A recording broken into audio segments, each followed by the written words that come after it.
I don't care who you are, life is going to knock you down. Listen to me, many of you right now, life's got you up against the rope, and you got to do me a favor. Like, you can't give up, you can't give in. Pain is temporary. Pain is your friend. Pain is going to take you to the next level. When you going through pain, I know what you feeling. I know exactly, because I've been there, I've done that, but you got to work through it. And the reason why most of you are not successful is because every single time stuff not going your way, you give up, you quit, you let go, and people feel weakness. They feel it. You can feel when somebody's not committed, when they're not all in, when they're not dedicated. And there's another level you get to when you go all in. Winners win and losers lose. There are going to be times that you're going to be wondering, why should I keep showing up and working my business? Why should I keep at it? Why should I keep showing up to the conventions? Why should I keep picking up the phones and making the phone calls? Why should I keep fighting for my goals and fighting for my dreams? And what I want to remind you is that you got to show up for your life regardless of the circumstances. You got to show up in spite of the naysayers. You got to show up in spite of the conversation going on in your mind.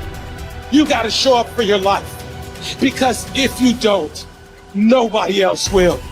If you want unreasonable results in your life, you've got to be willing to be unreasonable. Part of being unreasonable, you don't judge according to appearances.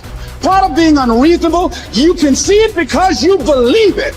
You must have the faith to call forth those things that be not as though they were. You've got to decide, I deserve this, and I'm going to have it. You've got to say yes to your life.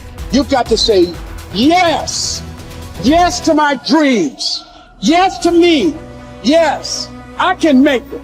Yes, I can. Doesn't matter how many failures I've made. Doesn't matter how many mistakes I've endured. Doesn't matter about my defeats. Doesn't matter about what I've done. Yes, yes. I don't care about the fact I'm in a hole now. Doesn't matter about where I am. The last chapter to my life has not been written yet. If you judge me now, you'll judge me prematurely. I'm still in the process of transforming my life. I'm still in the process of becoming. Yes. The brilliance of Thomas Edison was not in his mind. It was something much more ordinary and often much less respected. I've got no imagination, he once said. I never dream. I've created nothing. If you're someone who doesn't like Edison, you might think that this is Edison admitting to stealing his inventions from other, more brilliant inventors, like Nikola Tesla. Not quite, but he did readily concede that most of the credit belonged to something other than his brain. The genius hangs around his laboratory day and night, Edison said. If anything happens, he's there to catch it. If he wasn't, it might happen just the same. Only it would never be his. What he's talking about is showing up. The incredible, underrated power of clocking in every day, putting your ass in the seat, and the luck this seems to inevitably produce. Edison lived in his laboratory and never missed a day. Like Gehrig, even when he was sick, when he was tired, or when visited by tragedy or disaster. The modern conveniences we can trace to his lab then owe far more to his body than his brain, to the compounding power of consistency rather than sheer brilliance. It wasn't about inspiration. It was about getting to work, show up and try. Get on the treadmill, pick up the violin, script out some sequence, reach out to some clients, read some reports, lift a couple weights, jog 1 mile, cross one thing off the to-do list, chase down a lead. It doesn't matter what it is. All aspects of our life benefit from this circumscribed kind of thinking. Just as long as you do something every day, that is the important thing. Show up.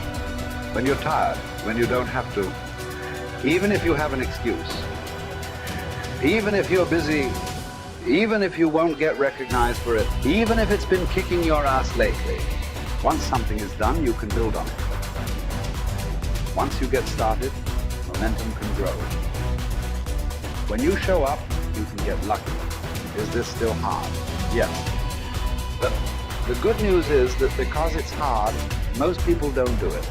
They don't show up. They can't even do one tiny thing a day. So yes, you're alone out there on the track in the rain. You're the only one responding on Christmas. But having the lead is, by definition, a little lonely. This is also why it's quiet in the morning. You have the opportunities all to yourself. Don't worry about setting any records. Just report for duty. No excuses. And here's the irony. This is also a way to break records. Consistency is a superpower.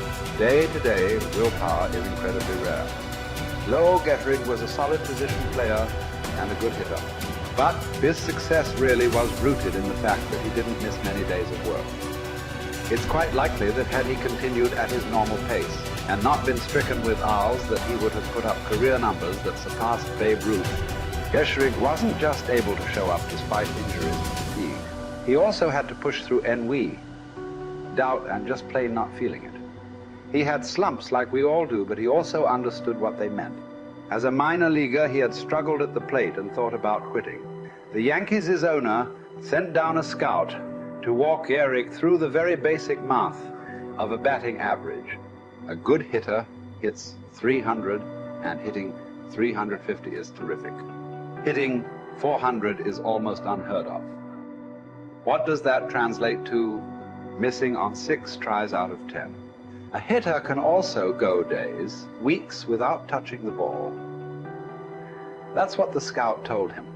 The most important thing a young ball player can learn is that he can't be good every day. You don't have to always be amazing. You do always have to show up. What matters is sticking around for the next at bat. The ability to do that, coupled with the ability to endure what John Steinbeck called dogly days while writing East of Eden. Those days when everything seems out of whack, when you're just not feeling it, when the distractions won't stop, is the first step to greatness. Literally. You cannot be great without the self-discipline to do that. One thing a day adds up. Each day adds up. But the numbers are only interesting if they accumulate in large quantities.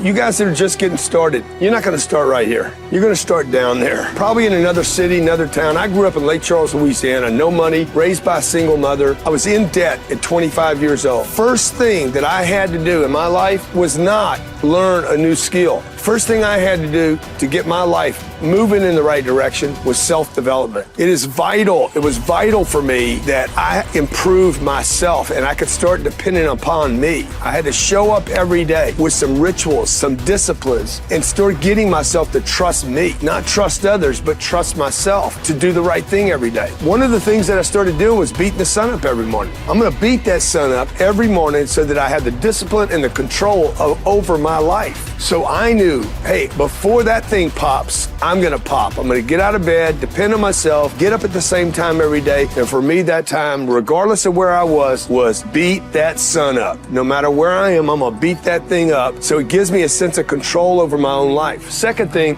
I had to start cleaning up my life and my friends and my environment. When I was younger, between 15 and 25, I was doing crazy stuff in my life. Wasting my weekends. I had the saying, weekends are for the weak. I was drinking, fooling around with a bunch of bad things, bad people. At 25 years old, I cleaned it all up. Quit going to those places. Quit hanging out with people that did not have ethics and discipline in their life. I wanted to build something in my life. I wanted to become someone. And to do that, to become someone in the eyes of the world, just beating that sun up every morning gives me the sense of accomplishment that I did what I said I was going to do, that I woke up when I said I would wake up, and I start building respect for myself, start believing in myself so that I can go out into the world. And maybe today when I go into this meeting that I'm dressed for, they'll believe in me as much as I believe in me, and that'll show up in a contract, a deal, maybe even some money.